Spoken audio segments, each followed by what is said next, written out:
Seems to me they want to push toward homeschooling, but I don't know. You tell me what you think. So homeschool, they've actually, in the last couple of years, they've completely changed the way homeschool works. So it used to be very labor and time intensive on the parents. There were specific curriculums that you had to follow. There were specific checkpoint assessments that you had to do. They have since lifted all of that.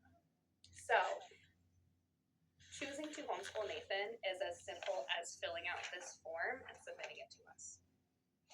At that point, there's resources available through the state of Ohio to be able to support you guys in the education, but you have a lot of flexibility to make school at home for Nathan look the way you think fits him best.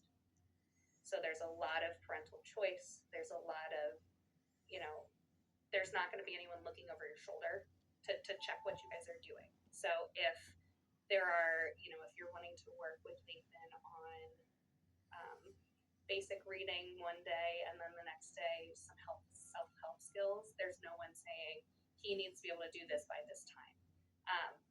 There's a lot of it's kind of in the parents' control. He would still, if he wanted to participate in anything in the school, so when he gets older, if he would want to do a club or a sport or anything like that, he's still welcome to participate as a homeschool student.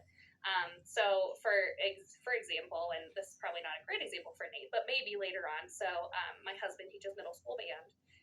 He has homeschool students that come in for the band period to do middle school band with him, even though they're instructed at home other than that. So he still has access to all of that and has access to those supports through the school.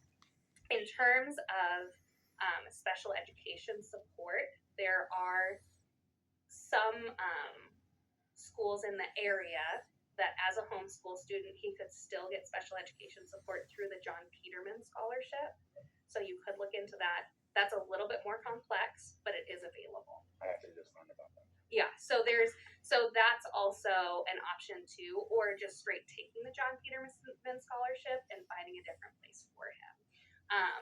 And you guys could the difference between that and us assigning him to a place is you guys would get choice of whichever school you wanted as long as they accepted the scholarship.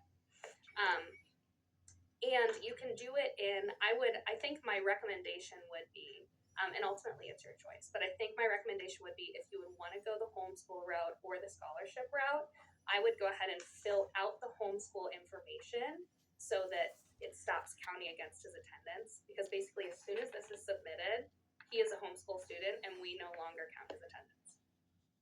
So we don't have to keep tabs on any of that anymore. We're here as a resource if you need us, but we're not going to be saying he's not been in school, where is he here? The state of Ohio then exempts us from having to continue to follow up and badger you, honestly. Gotcha. So my recommendation would be, if you do want to go scholarship, would be to fill out this form and then pursue the scholarship so that we're Okay, as you heard there, I mean, yeah, there's a lot more audio. Yeah, I'm going to release it as I can. I'll release it in full, no problem. But you could tell, they just went out from underneath this. And now, I want you to understand, me and Crystal could have copped out at any time. We could have signed that paper like she said. The state won't look in on us. The state won't do nothing. They don't care. I can say 1 + 1 = 2, and that's a math lesson. I make sure in writing that I ask these questions. I have the emails. So they don't care that the child's not in school. They just care that it's making their school look bad. That's why they care.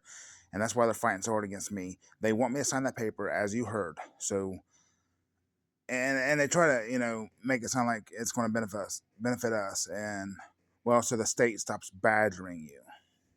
I'm not worried about it.